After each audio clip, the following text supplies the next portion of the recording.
So let's compare the new iPad Pro to the MacBook Air that is coming up to be a year old at this point.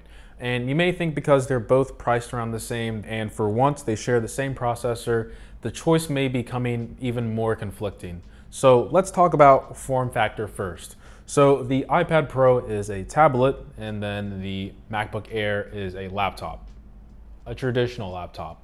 Now they're both extremely light and thin, but the biggest difference is how you interact with both of these devices. So the MacBook Air is a traditional laptop with a screen and keyboard and a trackpad, and the iPad Pro, you interact with it using the touch interface.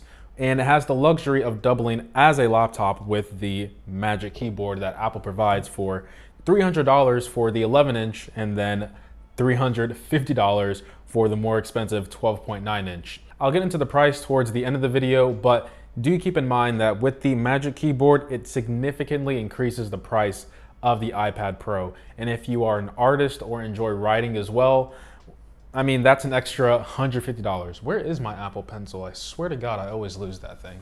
Since we're on the topic of form factor, let's go ahead and move over into the build quality. So they both feel extremely solid and robust. Obviously, you have to be a little bit more careful with the iPad Pro standalone just because one side is the shell itself and then the other side is the display. Now, moving on to ports, the MacBook Air has two Thunderbolt ports on the same side and the iPad Pro only has one. Now, to be completely honest, I didn't really find it to be an issue of having one port on the iPad Pro, mainly because the battery life is so good, and by the time the battery was drained, I needed to charge it anyway and needed to do something else. But this can easily be solved with a dongle, but clearly I want to give it over to the MacBook Air by having that extra port being built into the device itself. So the unlocking methods are pretty straightforward on both of these devices. You can unlock using your face on the iPad Pro and then the fingerprint on the MacBook Air. I prefer the facial recognition on the iPad Pro. Now, I want to graze over the specs because everyday tasks are going to be pretty much identical and even benchmarks as well. They both have no fans with the M1 processor, but the biggest difference here is the flexibility if you order directly from Apple. Now, the iPad Pro can only have 16 gigabytes of RAM if you get the 1 terabyte of storage, which, once again, if you do decide to do that, pushes up the price considerably by $700. So for one, on the MacBook Air, you can choose exactly how much RAM you want, and you also have the luxury of choosing exactly how much storage you want. Now, if you were to get 16 gigabytes and 1 terabyte on the MacBook Air, it would only cost you $600 instead of $700 on the iPad Pro. Now, Apple also allows you to pick between 7 GPUs or 8 GPUs, where the iPad Pro, you only get 8 GPUs. Only get, I really mean, you get the full 8 GPU cores that the M1 processor is, I guess, supposed to have. But viewers on this channel know, 7, 8 GPUs doesn't really mean anything in the real world. So I would say save yourself the money, get 7 GPUs if you can, if performance is your top priority. But regardless, in terms of performance, like I said, it's pretty much identical, but flexibility and customization for what you want, the MacBook Air wins. I do want to mention that the iPad Pro can have 5G built in, but do keep in mind that it's just another added cost to the device. Most places have public Wi-Fi, so you might be able to get around with just buying the Wi-Fi only. But if you have an unlimited plan like me, you might just be better using your personal hotspot with the Wi-Fi only model to, save yourself some money. Now let's talk about the display a little bit. So to keep this fair, I'm going to compare the 12.9-inch iPad Pro to the 13-inch MacBook Pro, MacBook Air, MacBook Air. MacBook displays have always looked great, and so have the recent iPad Pros. However, with the mini LED technology in the new 12.9-inch, it does give it an edge over the MacBook, but not as much as you think.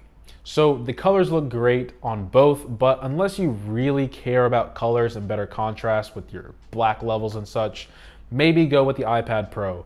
But as a regular person who doesn't really care about colors since they're already so good, the most obvious thing that stuck out to me when using the iPad Pro was, for one, the 120 Hertz, which is the ProMotion that Apple has for the higher refresh rate, how much brighter the display is, and how much easier it is for me to use outside compared to the MacBook Air. That's just the amazing thing about mini LEDs, but this video isn't about the technicalities of mini LEDs. I already made a video on that. Click up here or here somewhere. Next up, let's talk about the speakers. Now, in terms of its size and sleekness, I feel like I'm talking about the iPad Pro way too much. But in terms of its sleekness and thinness, the iPad Pro has some really nice speakers, even at max volume. The speakers are clear and they carry some bass.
Wow, 10% left. I gotta make sure that this thing doesn't die.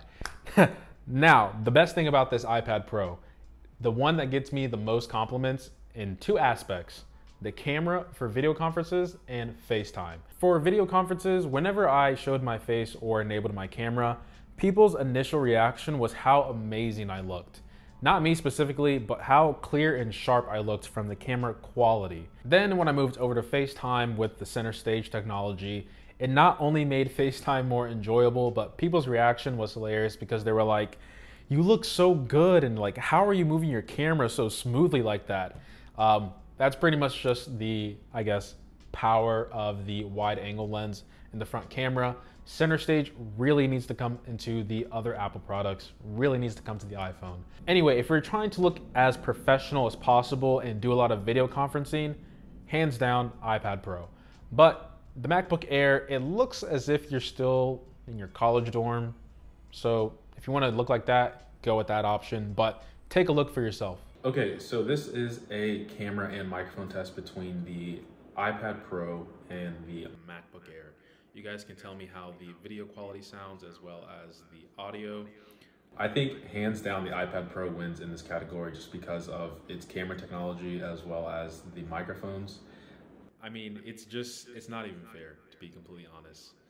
But the nice thing about the iPad Pro is that it also has a wide angle lens on the front. So if I were to change it, so give me 1 second. So even with the wide angle lens, the camera quality on the iPad Pro is still significantly better than the MacBook Air. So if camera quality is very important to you for video conferencing, iPad Pro, hands down.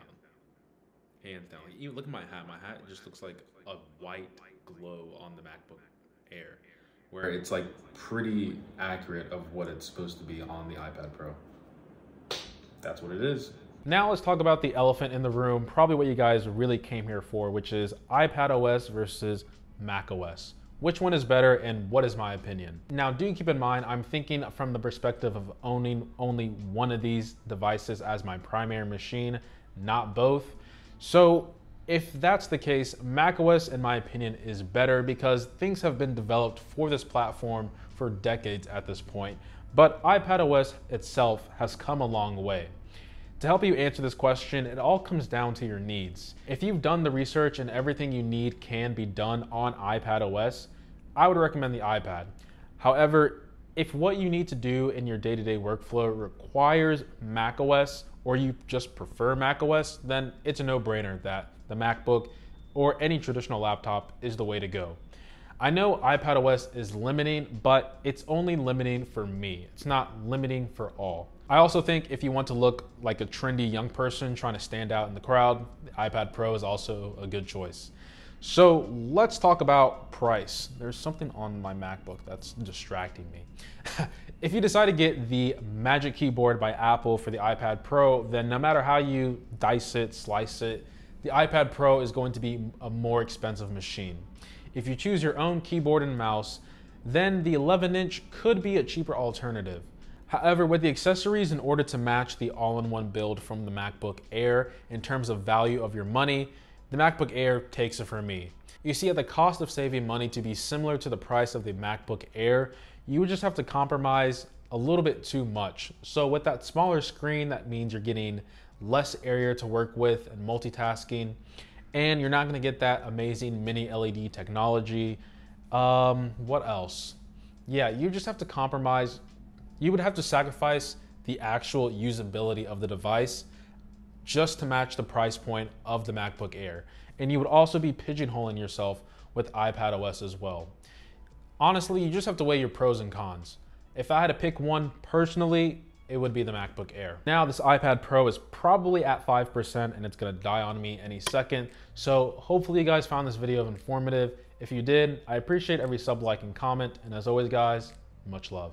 However, with the accessories, in order to match the all-in-one build of the iPad Air, the MacBook Air